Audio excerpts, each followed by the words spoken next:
Oh hey, I'm glad you're here. If you're listening to this at the time of this recording, it's October, and that means it's time for 31 and 31. That's when people watch at least one horror movie each day throughout this spooky month, and I love it. I theme the days of the week, I program out a month of new watches, and a few revisits to old haunts. Please feel free to tag me online on Instagram at VHUS_podcast, Twitter, VHUS_podcast, any of the new platforms, or email me directly. The show email is dirk.marshall@marshallshotsauce.com. That's Marshall's, HAUTESAUCE.com. I'd love to hear from you. People who know me know I'm not a judgy person, so if you're watching quote-unquote deep cuts or mainstream horror, I don't care. I just like to hear about what you love. Also, if you want any recommendations, let me know. I dig around a lot in various genres, and getting to share those rare titles really makes it worthwhile. Also yesterday, an episode on New World Pictures podcast came out, and it features me, little old me. It's always an absolute joy to join Mark, Erica, and Brian on the New World Pictures podcast. I'm kidding. His name's Ryan. Just a spooky October prank. I am so mischievous. But seriously, check out the New World Pictures podcast as we talk Zombie Nightmare. I'll be popping up on a few other podcasts, so keep your eyes peeled for that.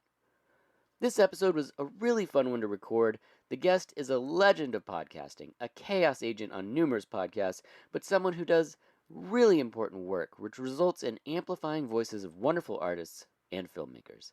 So be sure to check out everything this person has going on. Naturally, I couldn't wait to have them on VHS, and I hope you enjoy this heartthrob-heavy, horror-tastic, scholastic show. So let's get right to it. The episode, it's a new format. Our guest is Billy Rae, and this is VHUS.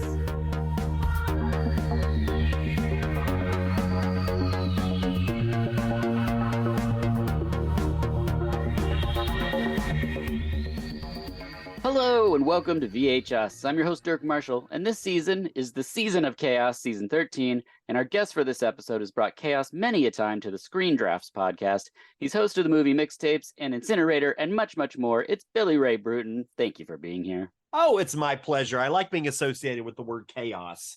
That's kind of my brand. From the earliest listens for me of Screen Drafts, that's just what people were saying about you, like this legend of what Billy Rae brings to it.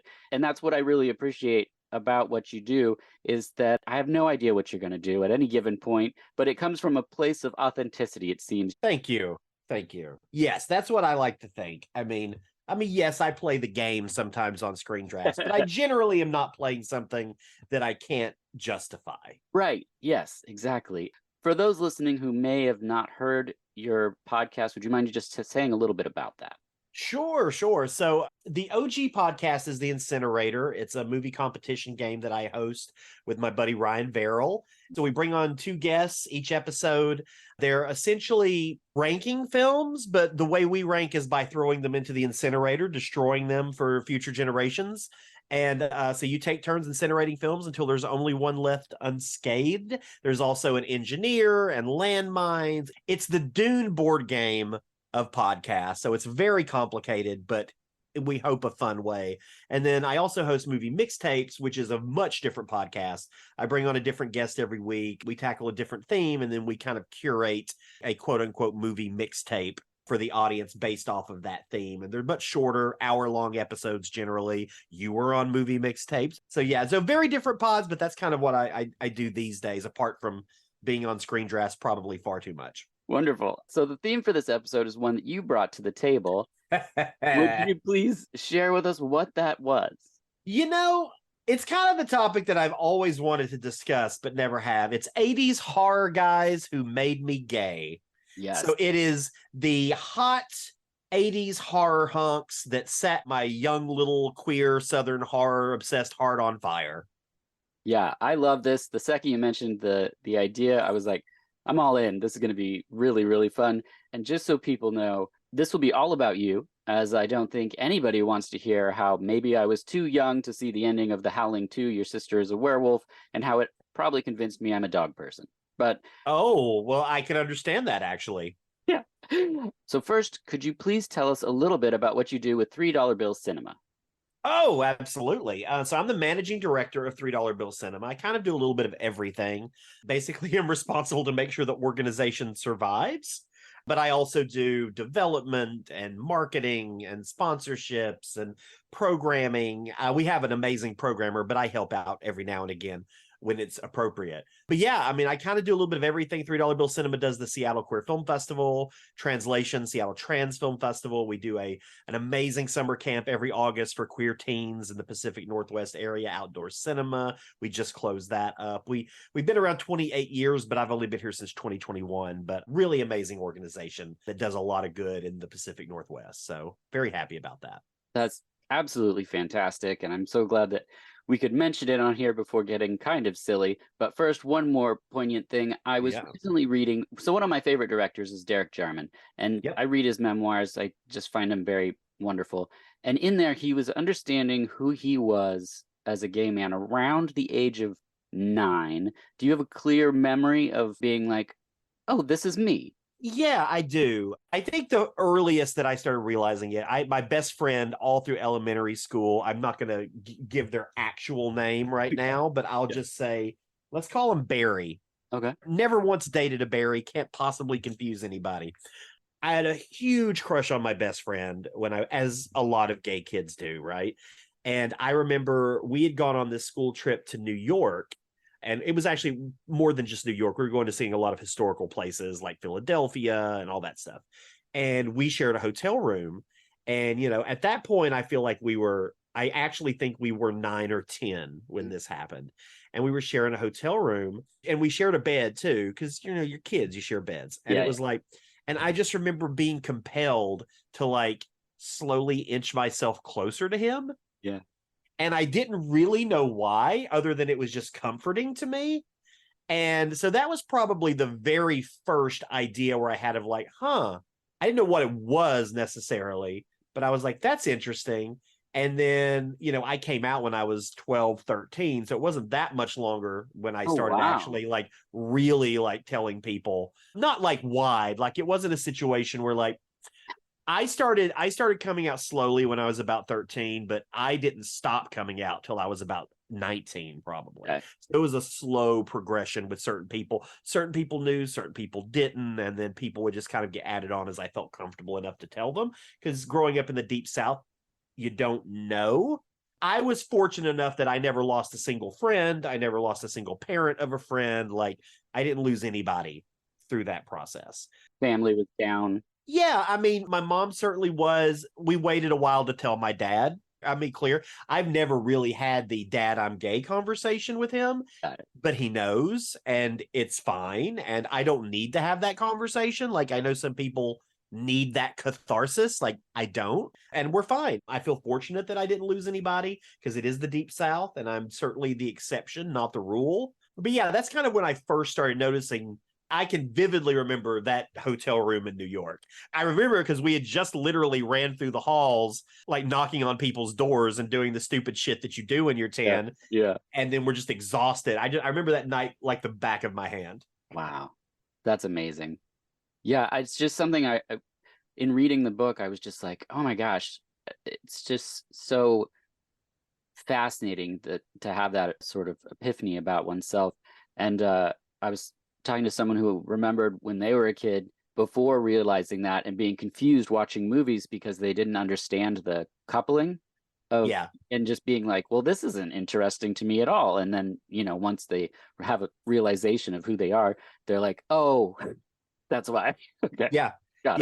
I knew something was up. I just didn't know what it was. And the more I went on and like, I actually credit the movie Philadelphia, actually, frankly, for a lot of it. Like, that was the first time I remember seeing a film that directly addressed how I felt. Yeah. I just hadn't seen any other of the 80s queer canon. Of course, I wouldn't have. I would have, they wouldn't have had it at my local video store. Right. But I remember seeing Philadelphia and that being like, oh, it's because I probably like other guys. Yeah. Yeah, that was it. So I do credit that movie. I mean, I love that movie in general, but I do credit that film with really kind of at least putting a visual on what I was feeling. Yeah, I had a friend in high school, probably the only gay man I knew for, well, until I graduated high school at least. I had showed him Derek Jarman's Angelic Conversation, And he was like, I don't understand that this exists, because, we were in a small town and he didn't know that there was gay cinema. And so he was just like, this is just the portrayal of two men in love. Like, what is happening here? And it's like, the power of movies, it's really profound. I just wanted to have a serious note. No, absolutely. I like getting into serious stuff. I don't mind that. Yeah, perfect. All right, well, let's just jump right in, and please share what Homicidal Hottie is your number 10. Oh, wow. So it's funny. So I told the story about the hotel room because the reason this guy is on the list is because he reminds me so much of my best friend from elementary school, just in like very much in the hair. And so it's the character of Paul Conway, played by Matthew Laborteaux from Wes Craven's Deadly Friend. And so this was Wes Craven's mid-'80s film about a kind of young robotic whiz who the girl he's got a crush on is killed by her abusive father. So he implants this microchip in her head, but unfortunately it turns her into a killing machine. And so Matthew Laborteaux, maybe people don't know, but he plays Alfred Ingalls. Is it Alfred? No, it's anyway, the son, the adopted son on Little House on the Prairie. And so this was kind of one of his big outputs in the 80s. And yeah, I'm a sucker for the dark-headed guys, like a sucker. And this would have come out, when I saw this, I probably would have been about 9 or 10. So it would have hit me. I mean, most of these films, frankly, that are on this list are going to be, I will have probably seen when I was anywhere from 8 to 10. So in about a 2 or 3 year range, right when I was really starting to figure things out. So that's why they're probably on this list. But yeah, I tend to like guys who are a little cocky to a fault sometimes, and this character certainly plays into that. But this is all, I just got to be clear, this is all the similarities to my friends in My Best Friend. That's the only reason this is on that list. So that's Patrick Laborteaux's brother, I believe. Correct. Yeah, correct. They were both on the Ingalls show, I believe. Matthew played the adopted son of the Ingalls, and then Patrick played, I believe, one of the husbands. I don't remember. It's been a while since I've watched Little House. He was a little boy. I don't remember. Yeah, I don't remember either. Yeah, I don't remember either. It's been so long. Yeah, so long. I remember Michael Landon, and that's almost all of it. So, yeah. I remember having a crush on him when I was younger, and now I know exactly why. Yep, there it is.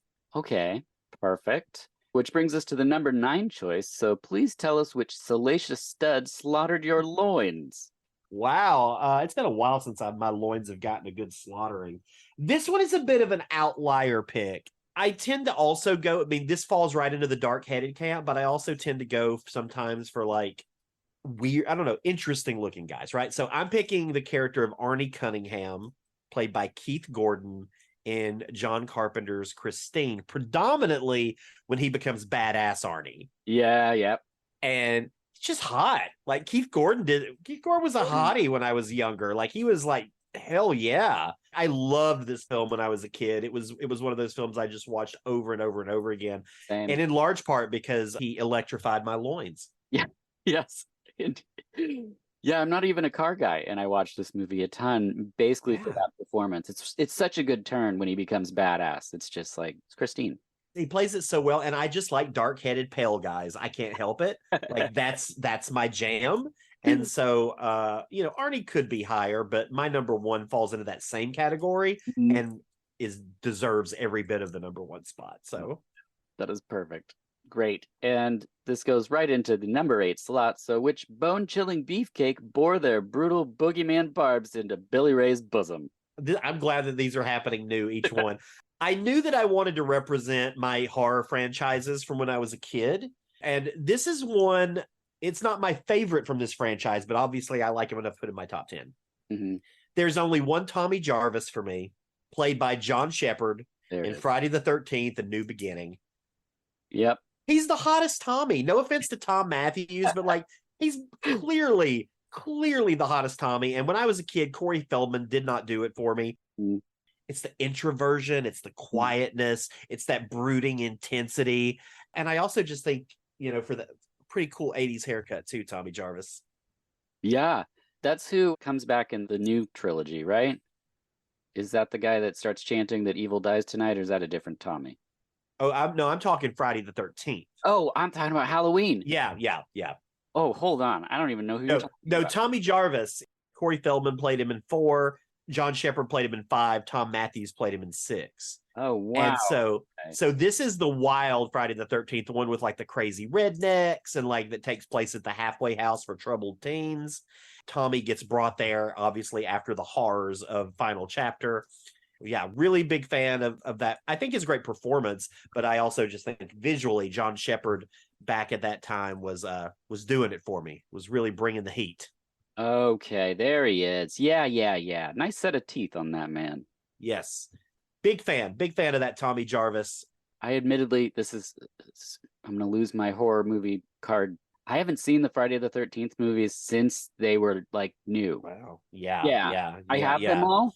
And this year I'm going to watch them all again. But, I saw 10 when it was in the theaters. I saw it one time. I'm due for a rewatch on all these things. But you clearly lost your horror cred. So yeah, I know. It's done. It's done. Been losing creds left and right lately. Okay, perfect. So, but in fairness, I think you were thinking Tommy Doyle. Yeah, and not Tommy Jarvis. Well, yeah, I think that's where the confusion was. Yeah, I've heard it said so much because of those new films. But right, okay. Well, now I got all about Tommy Jarvis. Perfect. Well, we've now reached the number 7. So, Billy Ray, please tell us which fiendish foe had you fantasizing over their frisky, flexible flesh. Well, so let's be clear. I'm going to talk about a couple people on here that you're going to be like, oh my God, you're talking about a 10-year-old. Keep in mind, I was around the same age at the time. I'm not saying that I'm attracted to 10-year-old them now. Yes. But so my number 7 is Paul, played by Christopher Collett from Sleepaway Camp. Oh, okay. Yeah, and I had a big crush on Christopher Collett in the 80s. And going into the 90s, also into like Prayer of the Roller Boys, which I think he's really attractive in. I would have saw this for the first time probably when I was 8, and he would have been, at that point. Yeah. Paul's my favorite character in that movie anyway. What can I say? There's not a whole lot I can say about it. He just did it for me back then. More so as he got older, but those were kind of early 90s, so I couldn't really include them. But I was like, you still had a crush on him in Sleepaway Camp, so you can include that one. And that was Paul? Yeah, plays Paul. Yeah, look at the curly hair. Oh, yeah. No, he's adorable. Adorable. Yeah, I haven't seen Prayer for the Roller Boys in a very long time, and I'm wondering if I need to go back there. It's fun. It's not a good movie, but it's fun. I remember slow-mo shot of them wearing like coats and roller skating down the street, I think. Yeah, that's exactly right. With machine guns. Don't forget the machine guns. I didn't know they had machine guns. Oh, yeah. Okay. Wonderful. Well, here we are at number 6, and there can only be one supple satanic son of a gun slaying your heart with their scandalous spooky spirit. So which one is it? Number 6 with a bullet, Caleb Colton, played by Adrian Pasdar in Near Dark. Oh, yeah. Just like the hunkiest hunk of 80s hunks, like the brooding. And I got it for pale guys. So as he gets paler and paler in the movie, it just keeps doing it for me. Yes. Look, let's be clear. Bill Paxton's got this trashy hotness to him in that movie too. Yeah. But it's all Pasdar. And it's sad. Pasdar didn't have a great career after that, but was just had the looks for it. Like absolutely had the movie star looks. He just couldn't quite. I don't know that. I mean, he's great in the film too. Like he's acts the hell out of that role. Like he's really good in it. It's a shame it didn't lead to more. But yeah, he's just like the dreamy is the word. He's like the dreamy hot. Yeah. I mean, that movie is so well put together and shot. I mean, everyone looks great in it constantly. Yeah. I mean, there isn't a moment that you're like, I don't know about that vampire. It's like Lance Henriksen's amazing and Bill Paxton. I mean, the whole cast. Excellent pick. So things have really heated up here. And so perhaps we should cool off with a game, as I know you love a game. Oh, so, I love a good game. Billy Ray, are you ready to play Steal or No Deal? I'm ready for anything. Okay, so I'll provide you with the title and you tell me if it's a Danielle Steele novel, pornography, or both. Okay. And this might be the most challenging game we've played on the podcast, although we did play it one other time with Danielle Steele novels or Eric Roberts movies, and considering he had like 486, it was pretty brutal. But here we go. All right, number 1, Daddy. That's a Danielle Steele novel. It is, but it's both. Turns out somebody made it. Oh wait, I can do both. I forgot. I Yeah. forgot I can say both. Okay. Oh yeah. So you're going with both? Yes. Perfect. Yeah, you're right. Okay. It is a Danielle Steele novel from 1989 turned into a television movie. It's also a lot of pornography, as my search turned. Oh my God. An entire category, as one would say. All right, perfect. Number 2, Granny Dan. Granny Dan. I know it's a Danielle Steele novel, but I can't imagine that it's a. I'm going to just say it's just a Danielle Steele novel. You are correct. I did not Okay. know you knew Danielle Steele novels when I came up with this game, but Oh, I know every Danielle Steele novel. I literally just had a conversation about Danielle Steele with Mitchell on the Patreon the other day. oh my gosh, that's amazing. I grew up with 2 aunts who, let's just say, I know my Danielle Steele. Wow, this is exciting. Okay, yep. From 1999, a war, an extraordinary man, and a devastating illness altered the course of her life. That's Granny Dan. Number 3, Hey. Coming Out. Coming Out. That's definitely a Danielle Steele novel. I think it's both. Yes, correct. Okay. 2006 novel, the 69th that came out. Of course. And also a lot of pornography. So there you go. Number 4, Pegasus. Pegasus. I mean, I know it's Danielle Steele. I just don't. I'm going to say just Danielle Steele. You are excellent at this game. It's from Woo! Yeah, there we go. 2014, 2 widowed men raising kids alone. I did find a Pegasus, but not a Pegasus. So Gotcha. yeah, different category. Okay, number 5, Upside Down. Upside Down. I mean, it's definitely a Danielle Steele novel. It's coming out next year. Oh my gosh, you're really good. I'm going to say it's both. Yeah, it's both. And I had to really search because it was definitely in a lot of titles, but Upside Down. Yeah, I don't know how much that helped me for people out there, but like I can say multitudes, people. I know my Danielle Steele. Yeah. It comes out in 2024. A mother and daughter must repair their relationship. She's also got another book called Never Too Late coming out at the end of 2024. It's a 2-book year for her. Yeah, it was almost one of these titles, so I'm glad I didn't choose that one. Number 6, Special Delivery. Surely that can't be a porn. Surely it can't be. I mean, obviously it's a Danielle Steele book, but I'm going to say it's both. You're right. It's both. Yep. It's her novel from 1997 about 2 people and what they do when life gives them everything they wanted 20 years later after they expected to find it.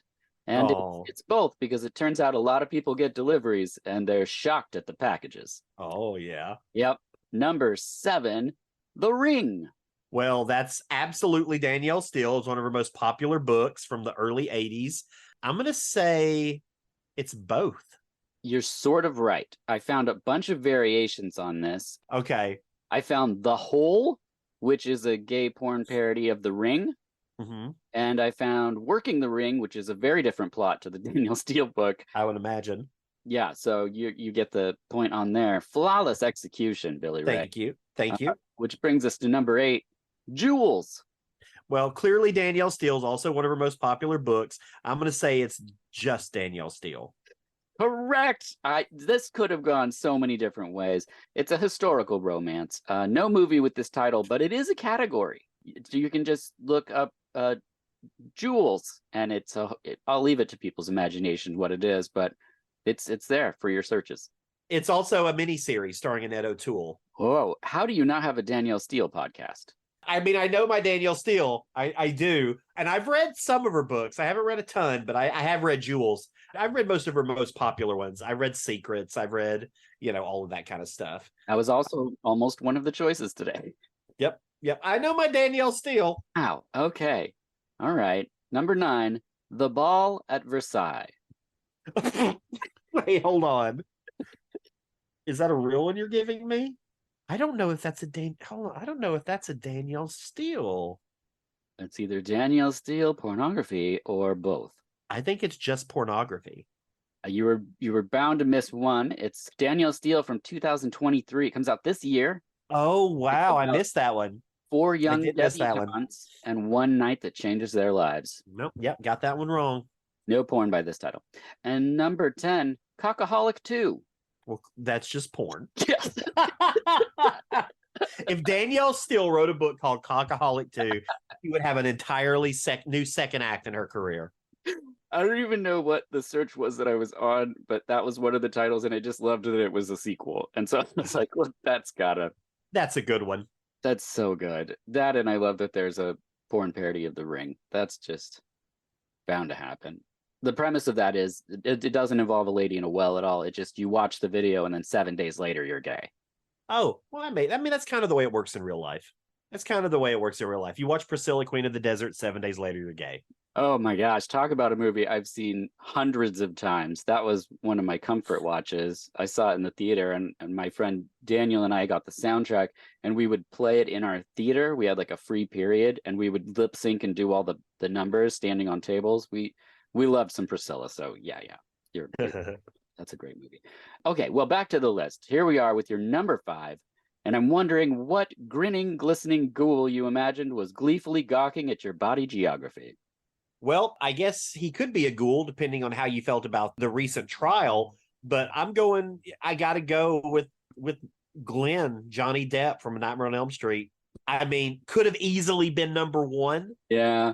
Easily could have been number 1. Is just something about that fucking cut off jersey, the dark hair, like just fucking smoke, just a straight up smoke show in that movie. Nancy does him wrong. God damn it. Like, Nancy, let Glenn live. Stop sending him to do your errands. You're the one who wants to fuck with Freddy Krueger. Yeah. I mean, I didn't know who Johnny Depp was when I first saw that movie, but I was just like, that guy's too good looking. I'm distracted. Yeah. I'm scared, but also that guy, this seems unfair. And of course, well before he became just a walking piece of rawhide. Oh, yeah. Yeah. I mean, his run in the 80s and 90s, I mean, he was just flawless. Like, he and Winona Ryder, I was just like, what are these people? Like, this isn't like the rest of us. Yeah, who are these dark, pale people? What are they doing? Yeah. And then they put him in a movie together, and I was like, this makes sense. This was, yeah, okay. Perfect. So we're almost to the top 3. In the fun-loving 4th place on the list, what perverse paranormal phantom purposefully flashed their phenomenal phallus? Okay, I was drinking a little bit of sparkling rosé when I wrote this. Clearly. Yeah. Okay, number 4. Another pretty predictable pick, but it's okay. Billy Peltzer, Zach Galligan from Gremlins. Oh, yeah. Just like my dark-headed Jewish boy fantasy pixie dream goy. Yeah, I mean, just like wholesome, down to earth, boy next door. Like those beautiful big eyes, that dark hair. He didn't really need to worry about the gremlins. He needed to worry about me. That's what he needed to worry about, because he was something. Still is. Still adorable. You can get me wet over here. That's exactly right. You can get me wet after midnight. You can feed me, preferably sausage. Yeah, no, he was just adorable in that film. Perfect. I think there should be new stickers for your podcast that say you can get me wet after midnight or whatever. Absolutely. Okay, second one. What you got? Number 3, you mean? Oh, sorry. My number 3 is what I consider to be the hottest movie of the 80s. And like, there are more hot guys per capita in this movie than maybe any other 80s movie. Mm-hmm. And I could have put literally anybody from the movie on this list. Yeah. But I went with Sam Emerson, my all-time crush, Corey Haim, in The Lost Boys. Oh, yeah. Corey is my all-time, like my first big crush, pre-JTT, Jonathan Taylor Thomas. And yeah, I mean, I was a little bit younger than Corey Haim, but I remember just like the epitome of cool in this movie. 80s cool, right? Now he's a fucking dweeb, but 80s cool, the epitome of 80s cool, with his weird hairdo, his fucked up fashion. I mean, it was just, I was all about it. All about that Corey Haim life. Yeah, Corey Haim was really cool. I always thought he was the coolest one of the 2 Coreys, because we had that succession of Corey films. And absolutely. I agree. Like, I liked Corey Feldman. I wasn't attracted to him as a kid, but I liked Corey Feldman. But like, yeah, Corey Haim. I think Corey Haim was a really good actor. He had the right look. Like, if no one's seen his movie Lucas from the 80s, it's incredible. Yeah. With Charlie Sheen and Cary Green. It's just a great movie. But Lost Boys was probably my first actually, no, Lucas probably was my first exposure to Corey Haim, but this one would have been around the same time. Yeah, has to have Lost Boys on here. Could have easily been Jason Patrick, right? Jason Patrick's fucking gorgeous in that movie. Could have Sure. easily been him, but I'm giving the love to Corey. Rest in peace, King. Yeah. R.I.P., buddy.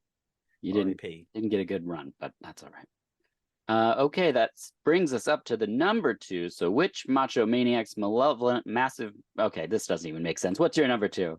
My number 2 is from another franchise. It's from Friday the 13th. Again, it's from part 2. It is Mark Jarvis, no relation to Tommy, played by Tom McBride. Basically, the character in a wheelchair. Oh, yeah. You have this buff, gorgeous, dark-headed fucking stud who just happens to be in a wheelchair, and weirdly it makes him sexier. Mm-hmm. And he meets an untimely death. I think he gets an axe to the head and then goes barreling down the stairs. I think I remember that. Hottest guy in all the Friday the 13th films, hands down, in my opinion, is Mark Jarvis from part 2. Just like a stud. Stud. So he's the hottest one out of the entire franchise. In my opinion, yeah. Yeah. Okay, I love that. Yep. I don't think we talk about who's the hottest person in a franchise enough. We should. I like objectifying people. Yeah. Well, I mean, they're actors.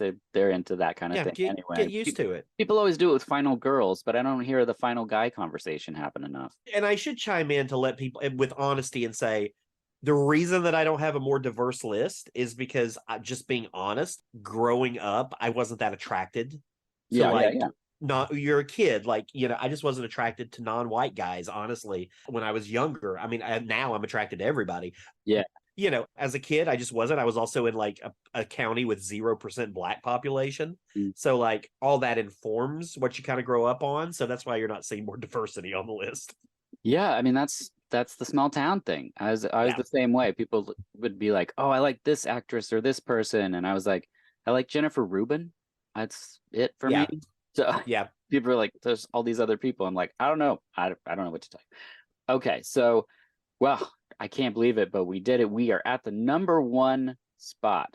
So please tell us who you observed and obsessed over. What's the name of this ominous, obscene undercarriage outlaw? Okay, undercarriage outlaw might be my favorite pairing. That's a good one. Oh, yeah. I still obsess over this one. So it is easily my number 1. This was one of my all-time crushes. The character of Rick Johnson, played by Andrus Jones in A Nightmare on Elm Street 4 Dream Master. This is the lead character, Alice's brother, dark-headed, pale, everything I love, and he also does martial arts. And I also did martial arts. So it was everything that I wanted in a guy at the time, and just absolutely hot in a different kind of way, but just, I think, absolutely gorgeous. I had the good fortune of having him part of a Scripts Gone Wild that we did during the pandemic. And so it was kind of like my little 10-year-old queer heart was just beating through my chest. Because, I had it bad for Rick in Nightmare 4. Had it bad. I love that. Would you tell people what Scripts Gone Wild is? Yeah, Scripts Gone Wild it's on hiatus right now, but it's this event series we do. We get a bunch of celebrities together. We read a script, but it's a drinking game as well. We raise money for different charities, and we do live shows every now and again in Los Angeles, and we'll do a virtual read every now and again too. Haven't done one in a while, but we'll probably have another one coming your way probably early 2024. And is that ever put out anywhere, like a podcast, or? All of our reads, or a good chunk of our reads, are on YouTube. So you can go to Scripts Gone Wild on YouTube and find most of our reads there, especially the ones we did during the pandemic. That's the best way to find them. Yeah. Perfect. And I forget, what year did you start doing those?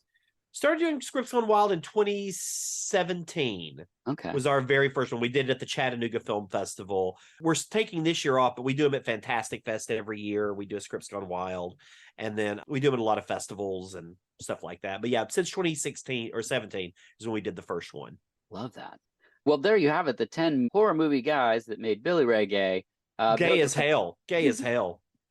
Please share where people can find you. Oh my goodness. They can find me on the socials at Billy Rae Brewton. I'm the 3rd most famous Billy Ray in the world. God damn it. You should be able to find me. But I'm everywhere at Billy Rae Brewton. Just use the name. It's simpler. Perfect. So Blue Sky, whatever Twitter is, Instagram, it's all there. All there, and all sorts of nonsense for you to check out. Fantastic. Well, Billy Ray, thank you so much for coming on and sharing. It's always my pleasure to objectify men. Always my pleasure. Yeah. Yeah. Perfect. Good. Until next time, I'm Dirk Marshall, and this has been VH Us.